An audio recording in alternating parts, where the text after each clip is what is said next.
เกรดเอเลยสิแม่นบ่แต่ว่าบ่ทันรถเนาะกาสิได้ไปประมาณยังซองมือพอดีล้นมัดแม่นกาสิได้ไปกดเบิ่งในเด้มักจ้องพี่น้องนี่ใจเย็นแม่นเด้อคอยได้ทางน้องก็ลำบากได้นี่อ๋อตายมาคนมันหลายพี่น้องเนาะแต่ว่าบ่อันนี้บ่ทันล้นเนาะกากว่าสิได้ทามันล้นเนาะเพราะว่าเฮาปั๊มกาเสียดายเนาะย่านนี้ปีหน้านี่กาสิบ่ได้กินคันว่าเฮาปั๊มทำลายพี่น้องกาปลาให้มันล้นเนาะ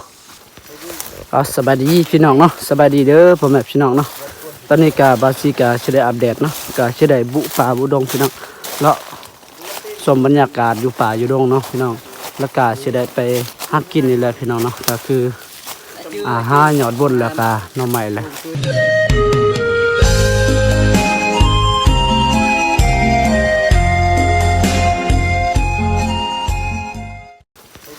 ก็สบายดีพี่น้องเนาะสบายดีเด้อพ่อแม่พี่น้องเนาะตอนนี้กาบาซิกาสิได้อัปเดตเนาะกาสิได้บุป่าบุดงพี่น้องแล้วชมบรรยากาศอยู่ป่าอยู่ดงเนาะพี่น้องแล้วก็สิได้ไปหากินนี่แหละพี่น้องเนาะก็คือหาหยอดบนแล้วก็หน่อไม้แหละเนาะ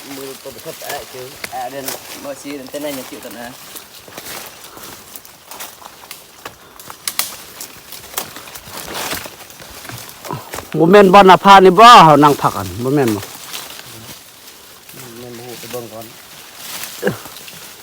เฮาน้ามักคนลงเริ่มพอบางอย่างต่ำๆเนี่ยคอยเก็บมาตอนคนเอื้อน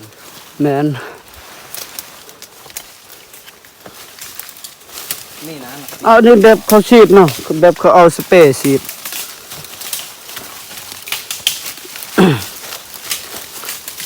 เอ๊ะ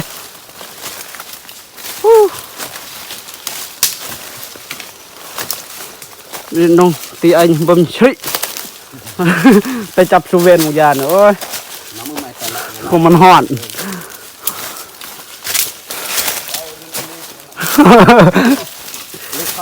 เข้ารถบ้านประตูตรงนี้ห่วยคันปิ้งซีนปิ้งยังอันนั้นสุกเลยโอ้ยดาบซีน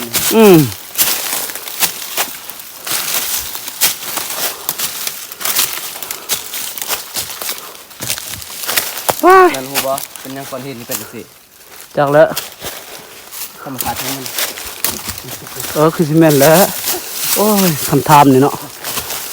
เฮ้นี่พระอย่างนี้เนาะคนลาวเขานี่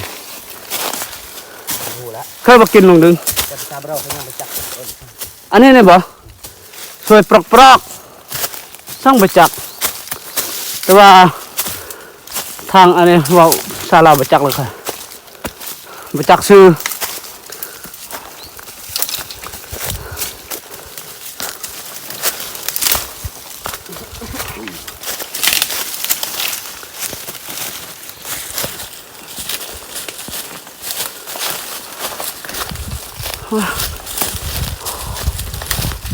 คักบ่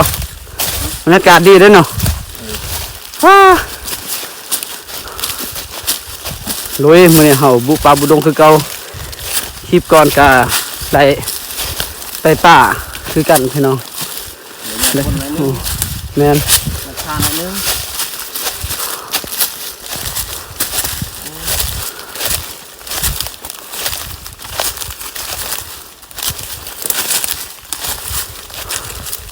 โอ้ตอนนี้คือเลี้ยงง่ายเลยขนาดนั้นแม่นบ่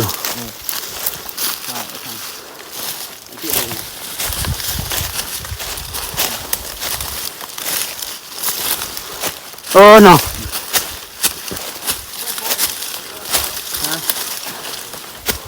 อุ้ยที่ไอ้บุกเฮ้ยโกยยืดแก่ดิมาดอกแก้จะบุยยืดแก่ดิฮะต้มจ้อง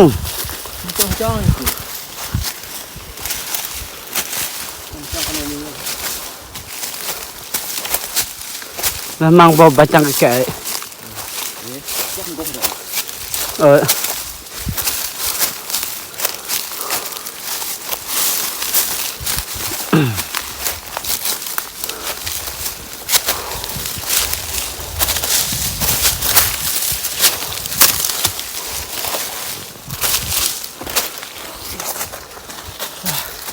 จังบางทีลังยอด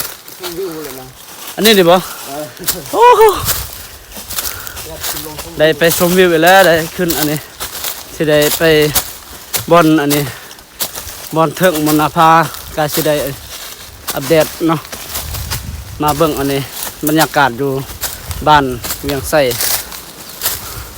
เห็นทั่วเลยนะเห็นฮอดอันน่ะเพื่อนสาวแม่ห้าง จะตกคืน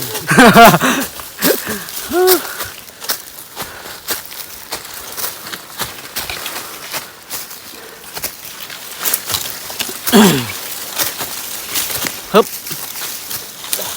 โอ้ยสาวอีกแม่นบ่ แบบนั้น เฮ้ยเฮ้ยมาเบิ่งอายเพิ่นเอิ้นอีหยังนี่เพิ่นเฮ็ดอีหยังเพิ่นพออีหยังเนาะมาลุ้นมาเบิ่งนำกันโอ้ยนี่น้องใหม่พี่น้องเอ้ยกาสิได้ไปนั่งพักอยู่เทิงกันอยู่หน้าผาก่อนยอดบนมาเบิ่งอายเพิ่นเอิ้นอีหยังเพิ่นเฮ็ดอีสังนะใช่โอ้ยภาพบรรยากาศคักเลยเอาบ่แม่นทางนั้นบ่เอาไปมื้อเช้านี่แม่นบ่ลุง 3 มือผ่านไปไว้ปานเฮ็ดเอา อีช่างอีกมักช่องบ่ ฮันเด้ฮัน มันมาเสียดา ฮันสีขาวอ่ะนั่นบ่ ใช่ มาเสียดายเล่นดุมมั้งเงี้ยเลย โอ้ยมักช่องพี่น้องเอ้ยตายมานมื้อนี้เว้ยพอมักช่องอะไรนี่เด้นี่ๆ ประมาณนั้น ๆแม่น ประมาณ ๆแม่นมักช่อง นั่นแหละ ป้าโทรมานมื้อเช้าอันเฮาขึ้นทางนั้นแม่นบ่โอ้ทางนั้นเนาะ มัก ป้าโทรคุมมันโค้งใช่ มักบน บ่แม่นยอดเนาะหมากบดโอ้ยทางบ้านเพิ่นเอิ้นว่าหมากบดโอ้ยเวรกรรมพอดีส่วนกันเลยโอ้นี่ มันยัง2 มือนี่ จงไว้ก่อน ข่าวใหญ่ด้วยล่ะ ฮอดอ้าว มือเกึ่ง ตัวน้อย มันสุกกัน อ๋อเบิ่งสิซุ่มให้เบิ่งเนาะใช่ ๆนี่ๆ เต่านี่ตัวนี้ โอ้ สวย มักจองอีกแล้ว แบบนี้นะ แม่นบ่ คือเลย แม่นใด จอดได้จอด เห็นแต่ปลายนั่น จอดได้ แม่นคือใดอ้าวมักจองอีกแล้วมักจองบ่ทันสุกเนาะบ่ทันสุกไป ตัวเองพอนัง ไปอันนี้ไปเบิ่งมักจองนี่เนาะกกมักจองก็สิได้ไม้ไว้พี่น้องเอ้ยเพราะว่าปะอันนี้ปะให้มันหล่นเองเนาะก็สิได้เก็บ เพราะว่าสิปั๊มนี่ก็เสียดายปีหน้าปีต่อไปก็สิบ่ได้กินนะคันเฮาปั๊มนี่ก็สิได้ไปจองก็สิได้ไปตั้งเข็มตามอ้ายเพิ่นว่าจ้อนะเด้จ้อนะแน่เลยดิน่าจบดาบเลยดิ มือเติม ngay chôm chỗ e đi nhỉ นี่เจ้าหน้าได้ยังล่ะ từng coi nhà อืม ai crom ai scratch crack mà kẹp leg คือเด้อเนาะแม่นแล้วนะอืม มือกึ่งได้อะไรจิ้ม ละอาชุมน่ะตัวน่ะตัวลงน่ะ น่ะ น่ะได้ตัวน่ะได้น่ะตัว เอ๊ะ Ừ. ไป đây bước à dục hàng dung bước cái nhà đọc anh ba lần ไปอ้า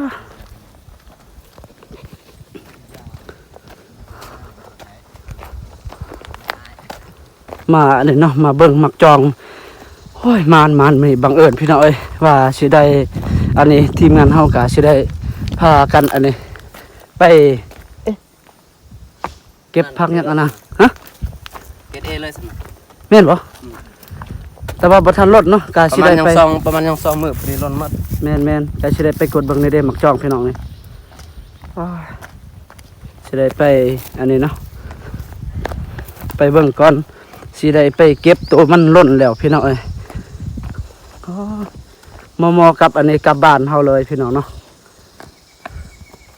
อ๋อมันเนี่ยบรรยากาศก็ดีพี่น้องเอ้ยคักหน้าผานี่ก็สูงเห็นอันนั้นฮอดบ้านเวียงไสแล้วก็ซองเห็นฮอดสาวแม่ห้างอันนั้นซองเห็นฮอดเฮือนสาวแม่ห้างพี่น้อง โอ้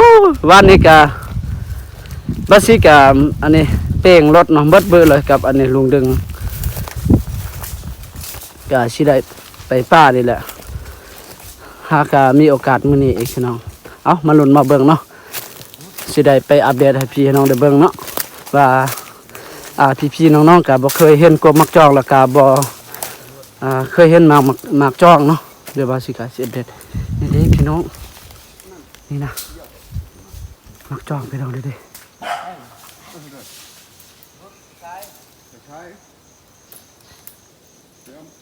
บงจองสิ ฮะมาไปนำกัน รักคมขัดเสียงเลย โทรสิลงคอยเลยนะบ่โอ้มาคนลอยทางแต่ทางบ่ลอย โอ้เอื่อยดีกะบ่ลงว้าย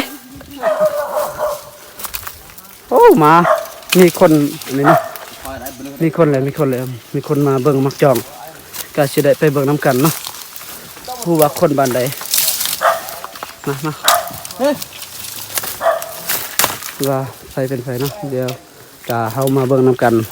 ใจเย็น แม่นเด้อคอยได้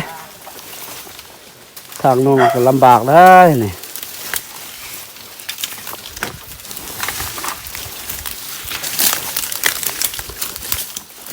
ผู้ใดเนาะโอ้โหแม่นบ่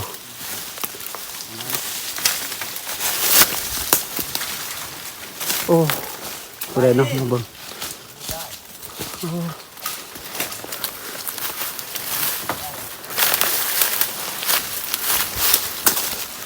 โอ้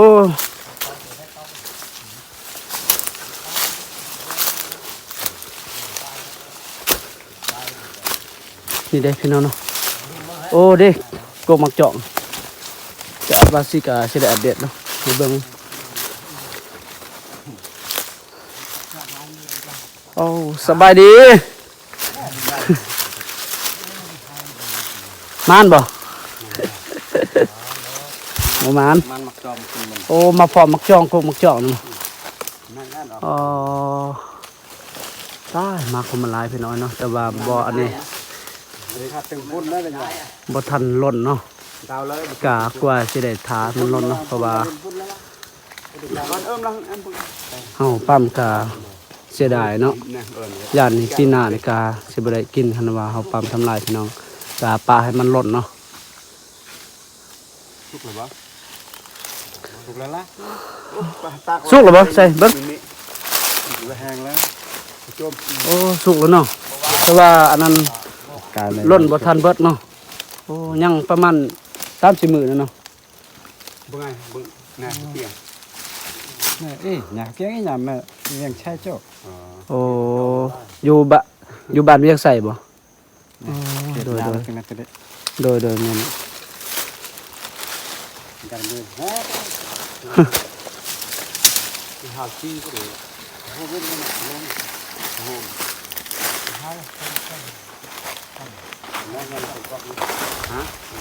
เห็นบ่มักจองเห็นบ่ นี่เลยพวกมักจองนี่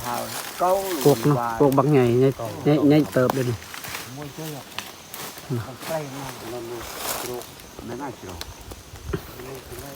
ยันซ้ำมันเข็ดเห่านี่เข็ดโผล่เด้ทำขนาด ทางหน้าต้องนั่งอะไรมาตีน โอ้ดีกับทีมงานบ้านเวียงไซพี่น้อยเนาะเพิ่นเลาะไปหากินคือกันนั่นแหละไปหา นี่แหละ